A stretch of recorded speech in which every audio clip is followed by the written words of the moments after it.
Welcome to Hyperfixation Investigations, the podcast where two neurospicy best friends take time 2 Saturdays a month to infodump their research deep dive of the week. Lovingly produced and copyrighted by Wolf and Stag Productions. Today's fun fact is, octopus have blue blood. With a high metabolic intake and high oxygen demands, their copper-based hemocyanin is helpfully efficient at transporting oxygen at low temperatures and in areas of low oxygen concentrations, like the ocean.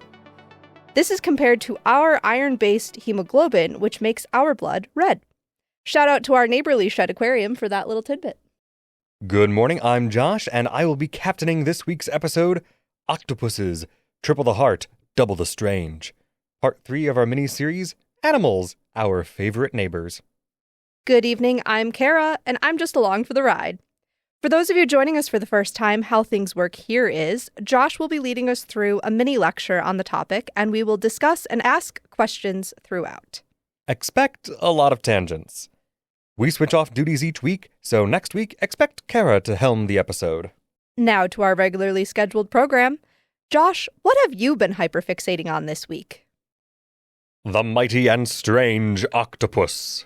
Oh, good. Yes. I mean, honestly, I'm kind of always thinking about these animals. I've been thinking about them at least much longer than the last week or so because I find them endlessly fascinating. Yes. But since I do have to be selective with my time and when I research anything, I haven't had the chance to devote as much brain power as I would like to these glorious creatures until researching for this episode.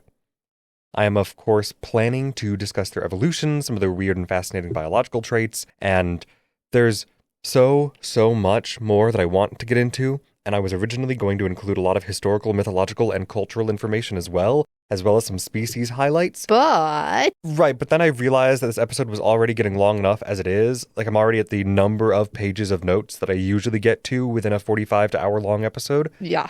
So this is going to be a bit more geared towards general evolutionary and biological overview, with my next episode hopefully covering the rest. Basically anything I don't get to here today. Sounds good to me. However, we first must start with the most important question of all. Okay. What is the correct pluralization of octopus? Yes, I should have known this was coming. So, yes, obviously I'm starting with the etymology section. Technically, in English, there are kind of 3-ish ways to pluralize octopus. One is better than all the others. One is decidedly my favorite. This is partly because pluralizing a word in English, usually it's a coin flip between using the more English-specific pluralization, which is usually just adding an S or ES to the end of the word, or using the plural more common in whatever language the original word was stolen from. Okay. And since English loves to steal or borrow words from a wide variety of other languages, that happens quite a lot. Yes. Which is part of why there is no real consistent pluralizing anywhere in English. Everything is an exception to every rule. So the most straightforward way, and probably the most correct way to pluralize octopus in English is, and I'm going to call this unfortunate, octopuses. Yes, with the ES at the end. Yes, because most of the time English wants to go from like leg to legs, box to boxes. And you can also spell octopuses with either 1 or 2 S's in the middle. I checked, and technically either one of them is probably considered correct. When it's plural? Yes, though 2 S's is definitely way less common. Yeah. Despite multiple etymology-related sources, including the Ocean Conservancy, claiming that this one is the most correct because it's using the pluralization of a living language that is actively currently in use. I don't like the way this word feels in my mouth. No, I don't like the way this word feels in my mouth, and therefore that is personally my least favorite of the pluralizations, and thus, simply out of spite, I must discuss the others. I'm here for it. Thank you. Most people would probably have expected me to say that octopi is the most correct plural, because of course, Latin words deserve Latin endings, and it is very common for Latin to take a word ending in US for singular and pluralize it by turning it into an I. However, octopus is not purely Latin. Of course it's not. No. Octopus is better described as a Latinization of the Greek octopus, spelled with a K and a flat line accent above the O. First O or the last O? The middle O. Okay. So it's more octopus. Sure. I mean, I still like octopi. It's not the best of the three. I know what the third one is, but it's better than the first by a long shot. It's certainly more fun and whimsy. Yes. You know? However, this does mean that even though it is a Latinization, it does not originate in Latin. Mm-hmm. So octopi is actually usually considered etymologically incorrect, even though, of course, this one sees a lot of practical use in conversation, and this is, I think, the one most people are most familiar with. Mm-hmm. Yeah. The more correct, again, quote-unquote original, though by some estimates more cursed-sounding pluralization, is pluralize the Greek way. Yes. Greek plurals for Greek words and all that. Octopus, translated directly, means 8 foot, with octo, of course, being 8, and pus meaning foot. The plural for foot in classical Greek is podes. So, the plural for octopus is octopodes. And yes, with a more Greek pronunciation, the second syllable gets stressed instead of the first. This is our preferred plural. Yes, by far my personal favorite, and I always appreciate converting others to this opinion as well. Yes. I will reiterate that octopuses is probably more correct in English, but if you say octopodes like me, most people will probably give you a funny look and have no idea what animal you're talking about. But they'll think you're talking about some random Greek demigod they've never heard of. Yeah, that's true. But it's completely worth it to be technically correct and to have to appear incredibly pedantic every time you want to talk about one of the coolest and smartest animals in the ocean. You purposely pedantic? You know, when the boot fits. Also, I just like how it feels in my mouth. Yes. With all that in mind, just know that I might be using any and all of these pluralizations for the remainder of the episode. Good. But especially octopodes, because again, my favorite. And with that, let's actually get into the evolution of octopodes. Within the kingdom Animalia lies the phylum Mollusca. Remember that phylum is just an organizational category of living things. In this case, a subcategory of animals called mollusks. Yes. And mollusks are, as a group, they boast such members as snails, slugs, clams, oysters, and of course squids and octopuses. Because why not? And cuttlefish. And cuttlefish, yes, of course. Oh, I'll mention cuttlefish a bit later, don't worry. Mollusks have more than 86,000 individually recognized living species under its umbrella. Wow. Making them actually the second largest phylum of animals, second only to arthropods, which includes insects, crustaceans, and arachnids. Mollusks first evolved approximately 540 million years ago during the Cambrian period. Okay. Though there is apparently debate within the evolutionary biology community regarding whether or not a specimen from approximately 555 million years ago is one of the first mollusks. With many researchers seemingly only willing to commit to calling this specimen mollusk-like. Mollusk adjacent. Yes. Either way, the common ancestor to all mollusks was an ocean-dwelling creature with a hard shell made of calcium carbonate. Are the nautiluses in here? Yes, nautiluses are in here. Yeah, okay. Yeah. Oh, we'll get to the nautiluses, don't worry. I've got them included. Mollusks contain 8 major classes of animals, with 3 large and well-recognized classes being gastropoda, bivalvia, and cephalopoda. Gastropods being snails and slugs, bivalves, clams and oysters, and cephalopods, squids, cuttlefish, and octopodes. Yes. And nautiluses. Indeed. Cephalopods first show up in the fossil record around 530 million years ago, still during the Cambrian period, and, evolutionarily, that's not that great a time period. Jump. Right. 25-ish, maybe, million years. And at this time, one mollusk species developed an adaptation that would lead it to being known as one of the first true cephalopods. Ooh, and what adaptation was that? Oh, we'll get to that in just a second, don't you worry. Oh, good. But first, this guy's name, because I think it's actually kind of really cute. Oh. Plectronoceros. Yeah, it sounds like a Pokemon. Yeah, it does. Yep. And especially with the new Wind and Waves, I think, Pokemon game coming out soon. Mm. I think that was the name of it. I think like Tropical Island Beach Theme, I Yeah. think I saw. Yeah. I'm just imagining any opportunity for more strange ocean-dwelling critters in Pokemon would be delightful. This cute but strange-looking little guy had a tall conical shell with a bunch of sealed-off hollow segments on the inside. Specifically, the adaptation you're asking about was the development of a tube of tissue called a siphuncle, which seems to have originally been for pumping blood between otherwise sealed-off chambers of its shell. Okay. But Plectronoceras had extremely salty blood. Oh. So any water stored in the shell would be absorbed into the bloodstream when the salty blood was introduced, resulting in the blood off-gassing, which ultimately means that the first cephalopod accidentally figured out how to use its salty blood to convert water into gas within its own shell. And then, since its shell was at least partly filled with gas, that means it can actually kind of float. That's cute. Right? It's such a weird, strange series of, oh, well, if you do this, and then this happens, and that happens by accident. Yeah. Oh, what do you know? Also, this is your friendly daily reminder that evolution is a long series of tremendous mistakes and failures with the occasional happy Success. accident. Yeah. Yeah. Achieving buoyancy now means that Plectronoceras was likely the first mollusk to leave the sea floor. This cephalopod then had the opportunity to vastly increase how much of the ocean it could adapt to live within.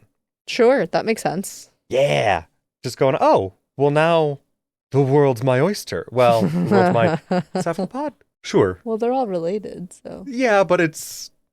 The system of buoyancy adjustment here is still the preferred method of depth control used by the modern-day Nautilus. Yeah.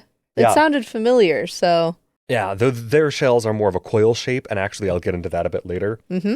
The early cephalopods developed surprisingly complex eyes fairly early, central nervous systems with centralized brains, and of course, horny beaks for eating their meals. Yes. And at least 10 tentacles. 10. Yes. Interesting. Oh, well, don't you worry. We'll address the 10 of it all. The 10 tickles. Most of these early members of this class had long, cone-shaped shells. Cephalopods also have an organ called a siphon, which, as the name at least somewhat implies, allows them to siphon water from their surrounding and push it out behind them. Mm-hmm. That's right, they literally have Propeller. underwater jet propulsion. Yes. And modern-day cephalopods do still have this. It is fascinating to witness, and also just really weird. Yeah. Like, have you ever seen a mussel swim? Oh, it is so weird. I think Yeah. we're used to seeing it with the Nautilus, but I mean, yeah, but even then, it's still kind of funky to watch. yeah. But it's weirder when you watch one of the bivalves do it. Yeah, because they get... You just wouldn't expect a bivalve to be able to move, period. Right. Because they seem like such Stationary obviously stationary. creatures. Yeah. But by the start of the Ordovician period, approximately 485 million years ago, cephalopods had diversified dramatically, taking over the oceans with their shells that double as protection as well as motion assist. The Great Ordovician Biodiversification Event, as it is known, Of say course. that 10 times fast, this saw one of the most significant explosions of diversity within the oceans in Earth's history. Wow. Like this period of time. Yeah.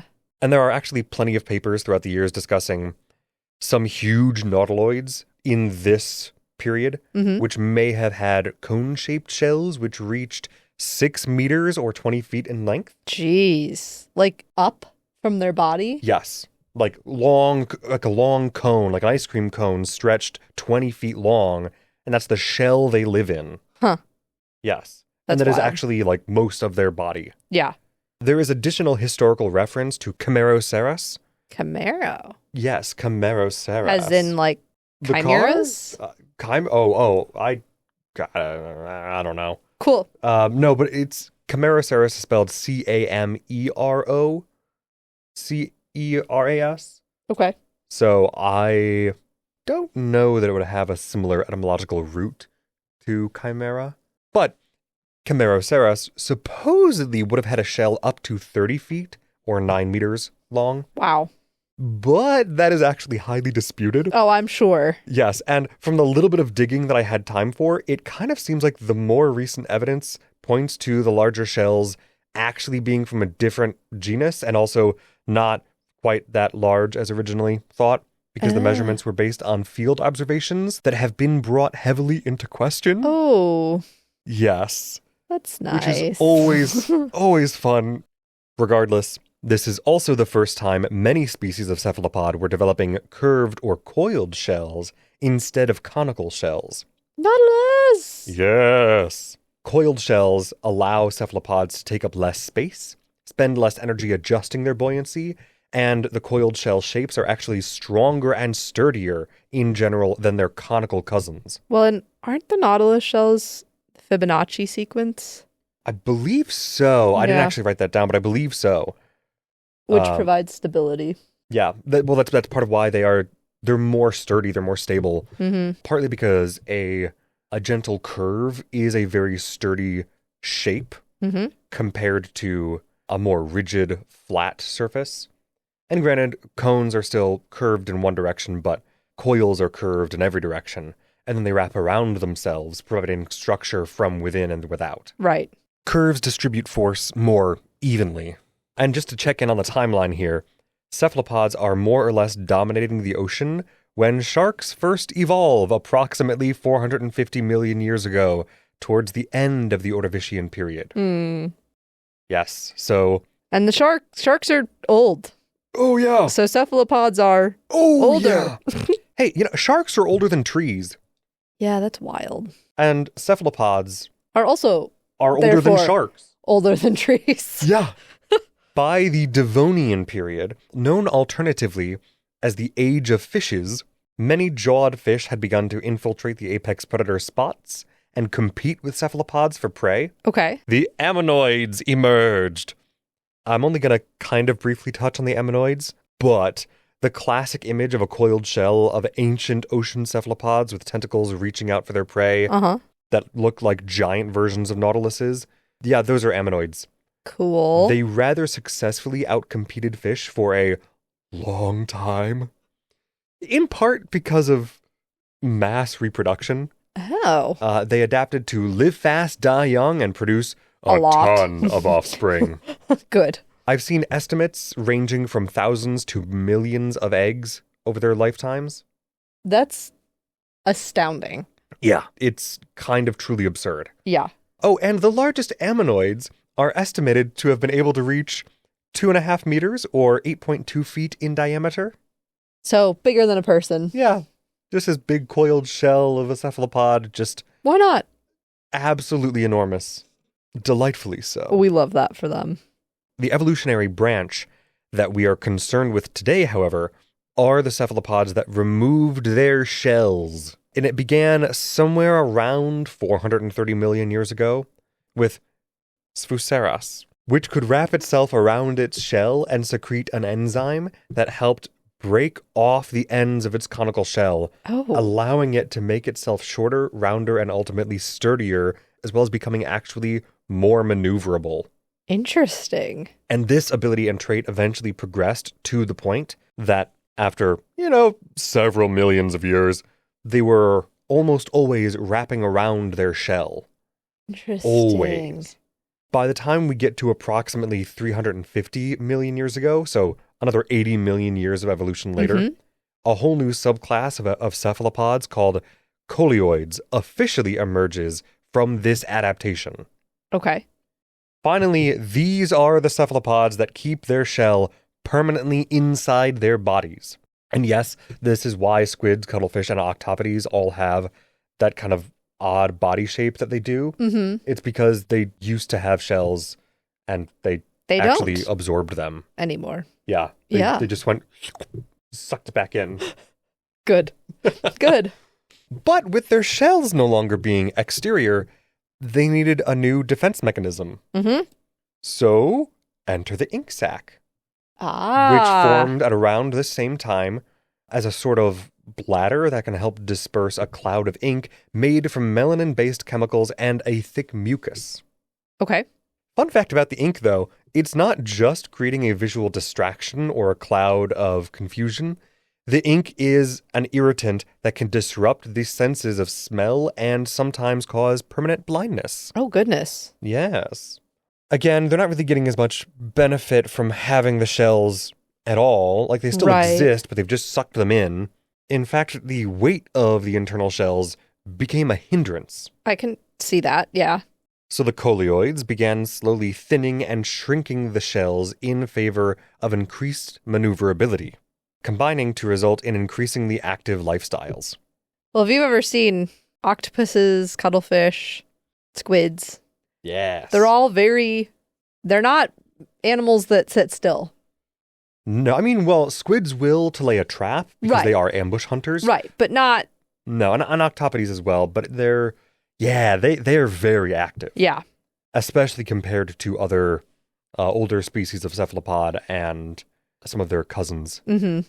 Yes. The other mollusks. Oh, the mollusks.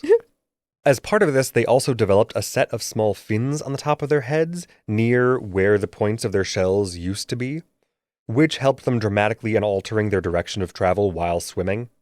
By the time we get to around 252 million years ago, yes, we're still 250 million years ago, as the Paleozoic era came to a close. Aw, we love the Paleozoic era. There was a series of volcanic eruptions leading to mass climate change that resulted in the Permian extinction. Oh, was that the Russian steppes exploding? Oh, yes. This extinction is also known as the Permian-Triassic boundary, and it is the result of prolonged and extensive volcanic activity in and around the Russian steppes. Yes, absolutely. The Permian extinction was also known as the Great Dying. Mm-hmm. Named such because the Great Dying saw the extinction of approximately 96% of all species in the oceans. Yeah. It's so really... imagine being one of the only things to survive. Yeah. Yeah. Timeline check here. This is a few million years before the first dinosaurs evolve. Mm-hmm. The first dinosaurs evolve kind of in response to the sudden availability of ecological niches as a result of the Great Dying. Yeah.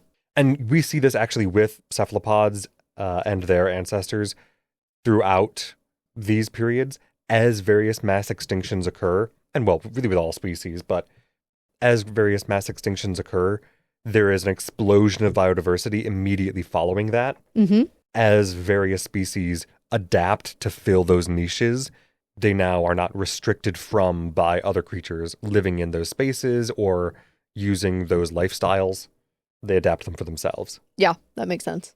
You always end up, when anything fails, something else comes in to adapt to it and succeed. Yes. Yes. What's the classic old phrase? Life finds a way? Yeah. Yeah. Persists. The first dinosaurs, as a note, evolve approximately 243 million years ago at the beginning of the Mesozoic era. Okay. Now, thankfully, coleoids survived the mass extinction event, leading to the proliferation of three major superorders. First, the belemnites. They are now extinct, sadly. Aw. They have a cool name, though. They do! The belemnites! Yeah. They were very similar to modern squids, but with the addition of an extended skeletal plate along the length of their body, originating from the internal remnants of their spiral cone shell. So they got rid of their spiral cone shell, they made it inside, and then they took a very small portion of the inside of it and made it outside?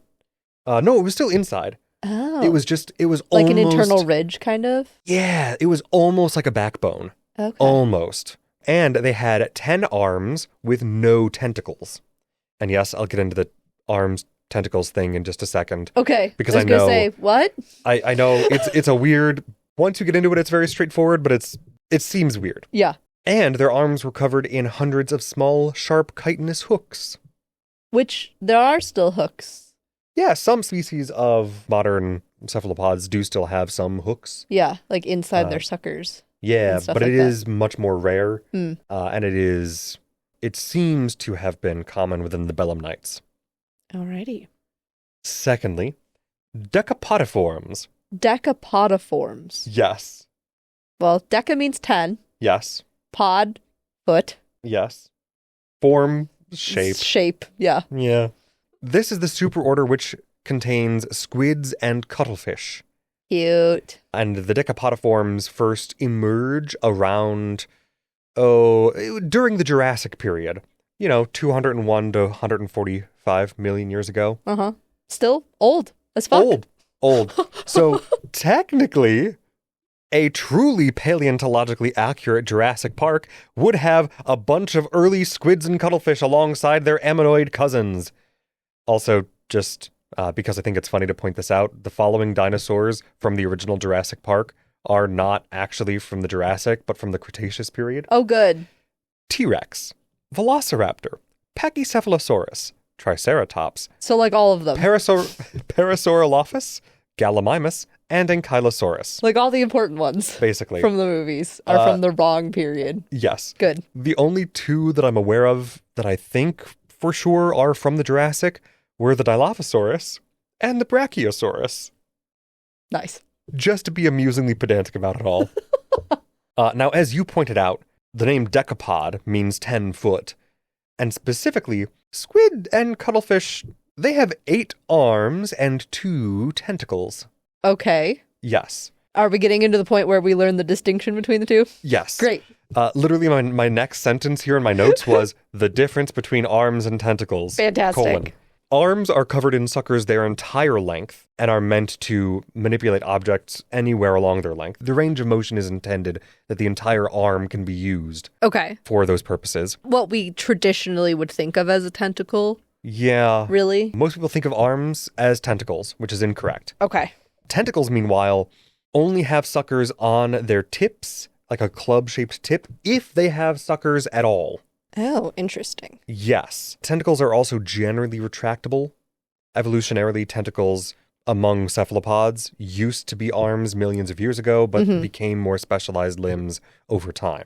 Makes sense. Also, modern nautiluses, because I know you love them, yes, don't have any arms, but they do have around 90 tentacles with no suckers. They're so cute. Yes. Also, modern squids and cuttlefish mostly do still have some vestigial remnants of their old shells. Squids typically have a chitinous structure called a gladius because it resembles the shape of the Roman short sword of the same name. Yep. And it's a rather rod-like structure that at this point is most similar to a backbone. Cuttlefish have what is called a cuttlebone, which is made mostly of argonite. Argonite? Argonite is a crystalline form of calcium carbonate.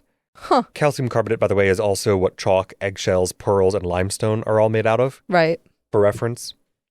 The cuttlebone is generally a rather small, porous, and chambered internal structure that can still be used for buoyancy control, just like their ancestors would have done.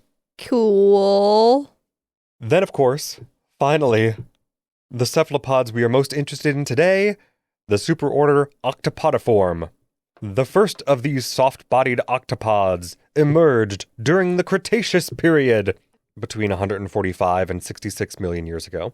During this time, instead of turning 2 of their 10 arms into tentacles, they just kind of stopped using those 2 arms. So much so that they shrunk away into almost nothing, sometimes still appearing as vestigial little sensory filaments, as is the case with the modern vampire squid, which, despite its name, is it's more closely related to octopodes than to squids. It's not technically in the octopus family, but it is in the Octopodiform superorder. Okay. Which is to say, vampire squids and octopods share a common ancestor which broke off from the common ancestor of squids and cuttlefish. Right. Okay. Yes. So, like, they share a grandparent. Yeah, they're more closely related to each other than they are to squids or cuttlefish. Yeah, that makes sense. Yeah. We really like naming animals vampires. We do. Vampire bats. Hey, I'm going to include a picture of the vampire squid because I think it's a really cute, weird little guy. Yeah.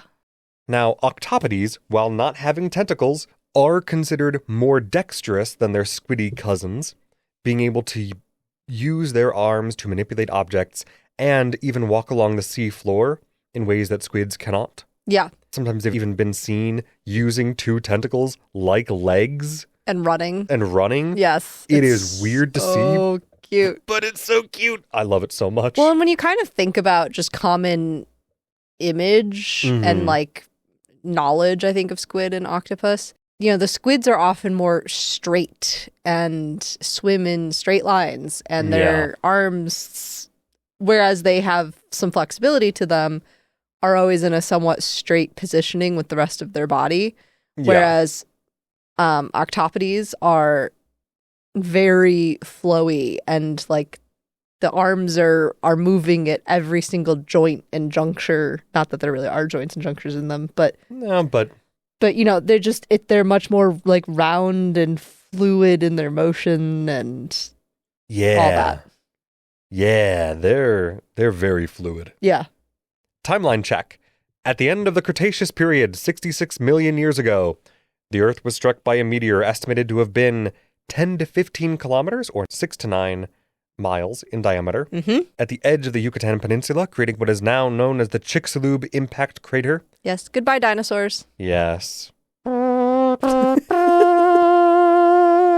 result of which was another mass extinction. Yep. And while squids, cuttlefish, and octopodes ultimately survived this, the ammonoids and belemnites did not. Aww. Though the ammonoids did last a long time.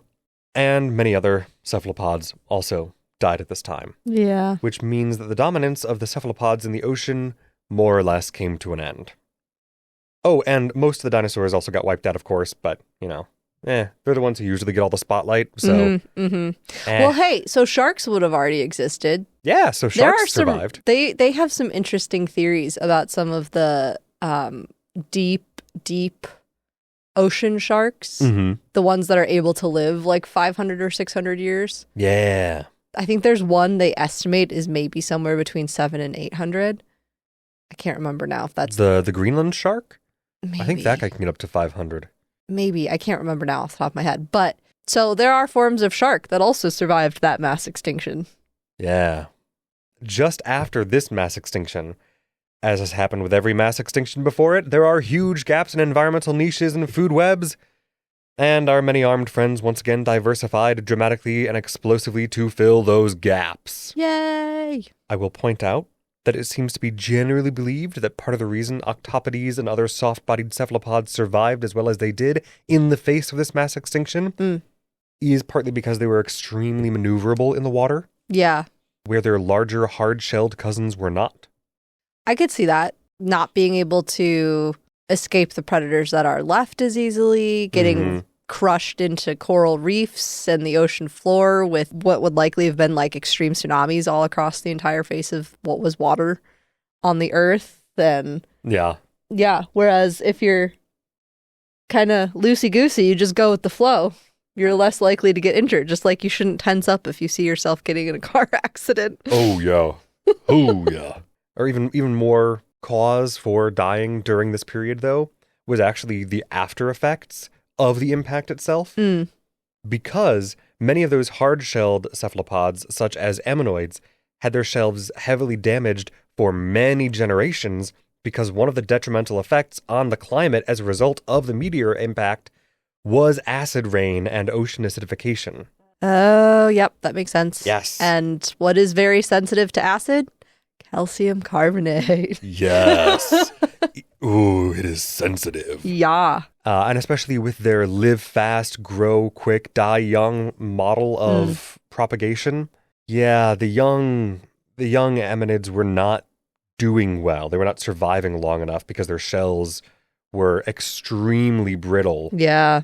From the increasingly acidified ocean. There was also a dramatic drop in plant life due to the prolonged and nearly permanent cloud cover from the impact winter that resulted from a meteor strike that large, which means that the plankton that ammonoids ate was suddenly very short in supply. Yep. The extinction event itself lasted several thousand years and had various knock-on effects going on several hundreds of thousands of years.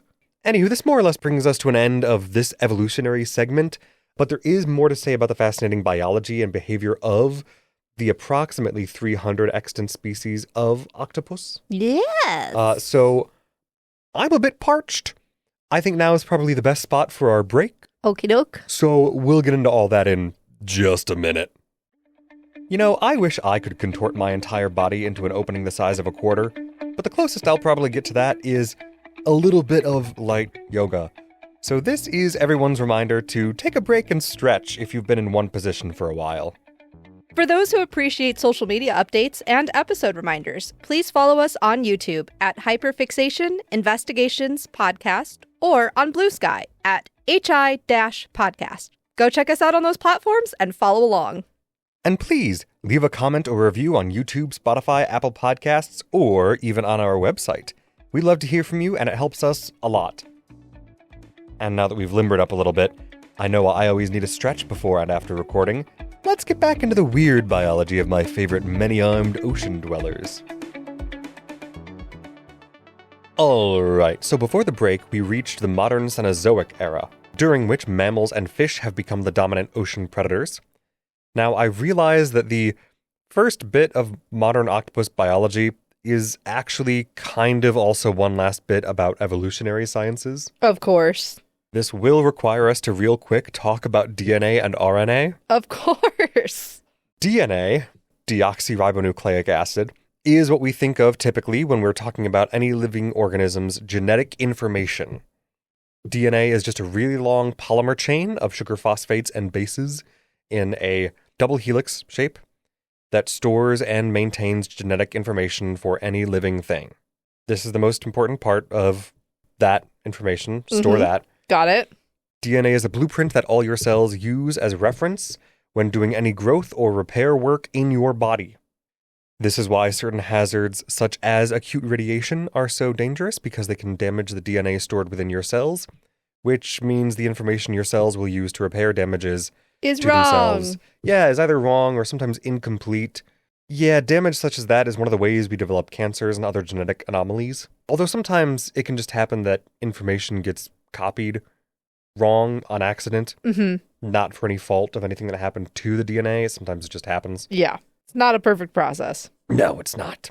RNA, on the other hand, or ribonucleic acid, if we're using her government name, is also a polymer chain of sugars and bases, though they're usually shorter in length and are generally only a single strand of information. So imagine like the twisted ladder look of DNA. If you took that ladder, cut it in half lengthwise, so it's a stick with a bunch of sticks sticking out of it, like a broken ladder would be in a Looney Tunes cartoon. You cut it down the middle. Yeah. Yeah, that's kind of more what RNA Looks like. Yeah. The really important thing that RNA actually does is communicate and use the information that DNA provides to build proteins that are then used throughout your body for a truly insanely wide variety of purposes depending on the exact protein. This means that the DNA and RNA are both very important to the most basic functions and structure of your body. There are a vast number of proteins and a dizzying variety of RNA structures to produce them. All of this is, of course, simplified because time and microbiology gets way more complicated with all of this than I actually have time for today and or am remotely qualified to speak on. But this is the gist as best I can communicate with my current level of understanding. Okay, so why do we need to know that for talking about octopuses? Well, okay. Typically, when we're talking about evolution, we're discussing small incremental changes to a creature's DNA over the course of millions of years, typically by means of accidental random mutation and those mutations happening to make it into the gene pool because they continued to breed, continue to be successful enough with those mutations to procreate. Yes. Those changes are then transcribed via the RNA to create altered proteins, and thus the organism changes slowly over countless generations. However, there have been a few studies over the last decade or so which discovered, and then we're looking deeper into, the tendency for modern cephalopods to evolve by means of what is known as RNA editing, more often than most other known species of animal. Okay. Basically, what this comes down to is small changes in the RNA can likewise change how the information from DNA is actually interpreted when turned into proteins. And so, there's almost like a language gap. Yeah. A little bit. Yeah. Okay. And cephalopods appear to do this quite a lot. Huh. And when I say a lot, I mean that one of the studies I found on this topic from 2015 found upwards of 60% of the information RNA was carrying may have been modified in at least some manner, which then allows them to make many small modifications to their own bodies in order to adapt to changes in their environments, with at least one study showing the efficacy in octopuses adapting themselves to colder temperatures in their tanks than is typically expected for the species studied. So they can essentially adapt and evolve more quickly Yes. because of this? Yes. It's not traditional evolutionary methods. Right. And actually, part of the reason this particular study is so impressive, Mm-hmm. I mean, the temperature change was only maybe like 9 degrees Celsius or 23 degrees Fahrenheit. That's a pretty big change in water temperature, though, for It is. creatures. And I mean, imagine sitting in what is either the coldest or hottest temperatures you can think of that you could endure while naked and function completely normally. And then imagine that you could just, okay, make that shift on a dime. I would be so happy. I wish I could do that. It'd be pretty cool.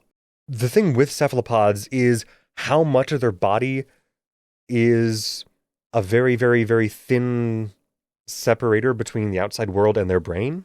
Yeah. So, I mean, the human brain sits inside of a small room called your skull that is pretty nicely temperature controlled. Unless you're really, really sick, then, even a small change can be extremely detrimental. So, octopodes, squids, and cuttlefish are able to adapt their bodies and specifically their brains to much colder temperatures without undergoing massive generational shifts. That's crazy. It's incredibly impressive and, again, a strange evolutionary trait, which is extra weird, but, an extremely cool puzzle piece for octopodes and other cephalopods, showing their ability to potentially change a lot while also not changing very much over a long period of time. Sure. So just changing what they need to in the immediacy to survive well? Yes. Without changing their overall design. Yes, their base DNA doesn't change that much that often. Yeah. Is the implication of this. Huh. And in fact, part of that implication is because a slower rate of DNA alteration might be necessary than we are normally used to, because in order for RNA editing to be effective, the DNA needs to be rather stable. The base and original information has to be correct, or recognizable at least, in order for the RNA to know what slight modification to make along the way into making the protein. That makes sense. It's a lot easier to properly translate a language you're fluent in than one that is amorphous. Yes, exactly. This all makes cephalopods in general highly adaptable, and has been speculated that RNA editing may have taken off so well in cephalopods because they generally still have a short lifespan. So being more adaptable may just suit them well. Yeah. Weird stuff. Yeah. But, gods, it's good. We love it. And now, onto some quick facts about octopus biology and their physical form. I say quick, it's only kind of quick. Like their ancestors of old, octopodes do have beaks that they use for feeding. Beaks! Because yes, octopodes are strictly carnivores. Depending on the species of octopus, they tend to eat crabs, lobsters, fish, clams, mussels, snails, They're and sea cousins. slugs. Yeah, I mean, they're not close cousins. Yes. Yeah, they're distant. It's fine. Yeah. It's not cannibalism. No. Octopi are invertebrates, meaning, as we've discussed previously, they do not have backbones. However, they also have no bones at all. The only kind of exception being their beak, but it's chitinous, so it doesn't really count anyway. The lack of bones means that they can squeeze through just about any opening larger than their beak. Which is crazy. And it's also part of why octopodes have a reputation for being escape artists at aquariums. But in the wild, it also appears to serve them quite well for hunting in unusual spots and hiding in very small, strange gaps when predators approach. Yeah, that makes sense, especially because a lot of the times they're on reefs or, if they are out in the middle of like the expanse, then they can hide under rocks or bury themselves under sand or whatever. Yeah. Now, listener, you may be wondering, how do they move if they got no bones? Since the primary means of human locomotion, among many other animals, though notably not all, is the pull of muscles, which use our bones as anchor points. Yeah. Octopuses actually have something called a hydrostatic skeleton. Okay, water. Mm-hmm. Static has a few different meanings. It does. Hydrostatic just means fluid-filled. Okay. Hydrostatic skeletons may seem unusual, but they're not unique just to octopuses. They are also shared by jellyfish, earthworms, flatworms, and nematodes. Hydrostatic skeletons are kind of exactly what they sound like. It's a skeletal system made up of just pressurized liquid. Yeah. And the pressure is created by contraction of muscles. So, in a weird way, technically speaking, I guess you could say that an octopus has a skeleton made of water and willpower. And nothing else. Octopodes' arms are, in and of themselves, an incredibly impressive adaptation. Yes. They are highly dexterous, capable of grabbing onto and manipulating objects with even a single arm. With 8 arms and hundreds of suckers, these guys are quite the handful. Oh. Thank you. In fact, recent research from just last year coming out of the University of Chicago Ooh. found specifically that octopuses have segmented nervous systems in their arms in order to be so deft with their suckers. An octopus has 4 times more neurons in their arms than they do in their central brain. That's wild. Yes, and I feel like we hear something along this line a lot. People say, oh, you know, they got more brain in their arms than they do their head. Right. Which, I mean, yes, but that's not to say they don't have a central brain. They do. They just also have many, many, many nerves and neurons traveling back and forth throughout their arms in order to convey the necessary information throughout their body. As rapidly and as accurately as possible? Yes. Yeah. And those neurons do occupy more physical space than those within their central brains. Their arms tend to be larger than their bodies. Yeah, they got a lot of arm. Specifically, the study I mentioned a second ago was published in Nature and written by Cassidy Olson, Natalie Gray Schultz, who were studying Octopus bimaculoides, which is native to the Pacific Ocean near the California coast. They found that the arms of these octopodes are segmented lengthwise. And as best I can understand with the time that I have to research all this myself, yes. Again, I'm not an expert. I just like these animals and love reading the works of experts. It seems almost like making arms out of countless little rings with neuron core. Kind of like if your finger was wearing a bunch of different rings, and then each of those rings had suckers on the bottom. Interesting. But that goes the full length of the arm. And there's no single segment of the arm that acts alone, as apparently the internal structure of the connection points of these segments indicates that multiple segments have to move in tandem for each segment to move properly, including the use of suckers in each segment. Okay. This is then a big part of why and how these animals are so very good with their hands, so to speak. Not that they have hands, they don't.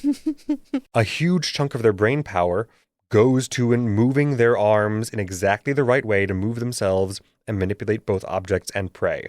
Oh, and just to add to how cool this study is, they also analyzed longfin inshore squid from the Atlantic to see if their arms work similarly and found that they do. Ah. Specifically, the suckered clubs at the end of the squid tentacles also share this trait, though it does not appear to be segmented all the way up the rest of the tentacle. It's specifically at that suckered section. Interesting. Which then indicates that this kind of segmented nervous system structure is particularly well adapted for cephalopods' use of suckered limbs that need to be dexterous, and is a trait originating from one of their common ancestors. That makes sense. Meanwhile, another study from University of Chicago from 2022... We're just cranking stuff out. Yeah. I like that a landlocked... Well, it's not landlocked because we have Lake Michigan right there, but No, but we're not... We're getting marine biology papers out of a school in the middle of the Midwest. Yeah. Yeah, why not? I'm here for it. This paper, written by Adam Kuspalu, Samantha Cody, and Melina Hale, describes nerve cords that run between arms in a pattern that helps with faster inter-arm signaling. So, not only do they have an axial nerve cord that runs down the center of each arm and connects them all to the central brain, as you would expect. Right. They also have nerve cords that run closest to the suckers down the full length of each arm, and each of those cords runs directly into another arm 2 arms away in each arm. So these are called oral intramuscular nerve cords. So each arm is connected by these nerve cords to 2 other arms 2 arms away. This pattern kind of ends up looking like an 8-pointed star if you were to draw it without ever lifting your pencil off the paper. And this web of interconnected nerves serves as a much more efficient means of inter-arm communication, specifically for arms that are relatively far away. Then it would be to send sensory information all the way up the axial nerve cord. And then down the other side. Yes. Yeah. Although the axial nerve cord does have a nerve ring connecting all the arms before reaching the central brain, it's faster. Right. To just go from one arm to the other. But the information goes to both places. Right. It is fascinating to see both systems in place and in use. Big fan. Yeah. To quote Roger Hanlon, a researcher at the Marine Biological Laboratory, who has previously collaborated with the publishers of that study, quote, "We can now approach our anatomical and behavioral studies a bit differently, with more focus on what any one arm is doing in concert with more distant arms in the ring. We are in that intriguing, mild state of confusion that is simultaneously perplexing and exhilarating when unexpected discoveries are revealed." Yay! End quote. Oh, and then of course there's the fact that octopodes are great at tasting through touch.